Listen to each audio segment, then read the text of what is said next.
Virgo, welcome back to my channel. My name is Rosie Victoria and I am a psychic medium and business coach. Now today we're going to be diving into your Virgo November 2024 reading, and I'm super excited because I have a lot coming to the surface.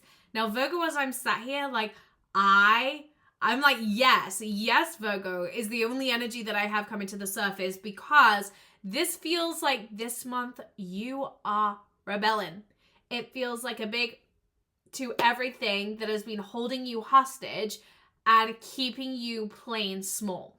What I'm seeing right now is that you were putting so much pressure on yourself on how you thought it needed to be, how you thought your life should be, how you thought you should have certain things in your life right now. A lot of pressure on the fact that you felt like you needed to call forward a certain relationship.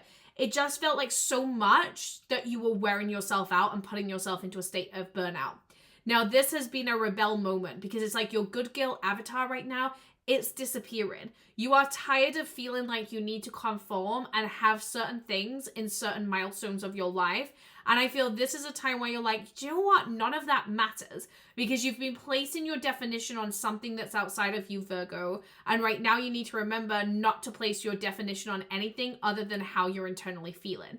Now, what I actually feel is that a lot of you Virgos are going to have some very, very spontaneous energy brewing, and you're going to be making fast-paced decisions to change your life. Now, I'm actually in full solution of these decisions because I feel like you've needed to get to a point where it's like, do you know what? That chapter is not working out. Why am I putting all my eggs in one basket? Let me do something fun and uplifting that feels right for this season. And so if you thought you needed to put all of your eggs in the basket of a relationship or settling down or having children, it feels like you're now like, no, I'm not doing what everybody else wants me to do. I'm just going to have fun and I'm going to be playful. And it feels like a very fun, flirtatious, like in your 20s type of vibe. And so a lot of you can expect to be going into this season of, I don't care what this looks like. I'm going to live for me right now. And if you're somebody who's been through cycles of toxic relationships, it very much feels like you're entering a point where it's like nothing nobody can say can bring me down right now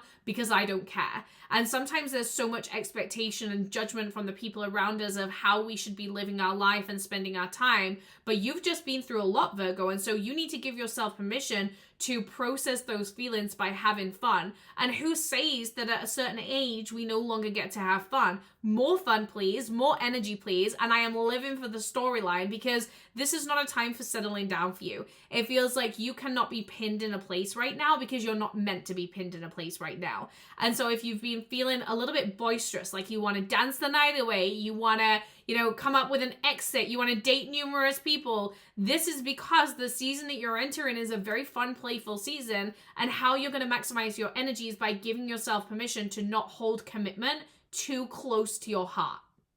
Those of you who are in relationships, I'm not saying go and exit your relationship and do anything crazy, but what I am saying is that you will feel the urge to not be too committed to anything. It feels like an uncommitted phase in your life. And I love this for you because there's plenty of time for commitment in life, whether that be relationships, career, set in stone plans.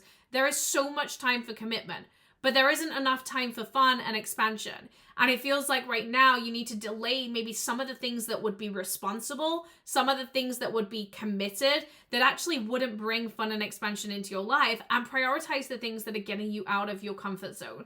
Now, I am seeing lots of very flexible, unresponsible timelines. And so a lot of you can expect to just be able to travel when you want. You're staying up late, waking up late in the morning. I'm living for it. I'm living for it because I feel like it's taken you so long to get to this point.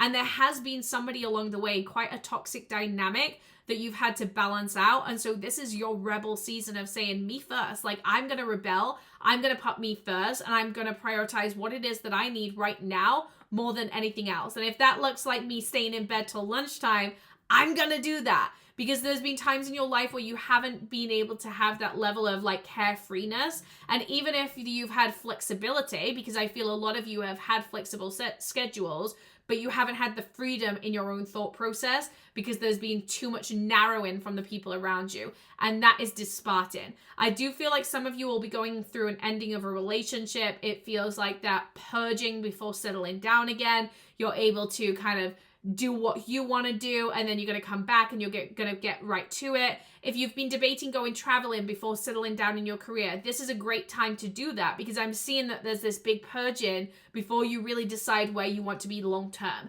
And it's almost like you can't make long-term decisions until you've got something out of your system. And so if you need to date multiple people before you decide where you need to be in a relationship, go and do that. Don't feel the urge to settle down too quickly. Do what's right for you and experience life to the max, because right now you're crafting an experience for yourself. For your psychic gifts and open up your mediumship, I'm going to drop the link to my mediumship circle down below. I would love to have you. We meet twice per month for energy practices and to develop your psychic mediumship.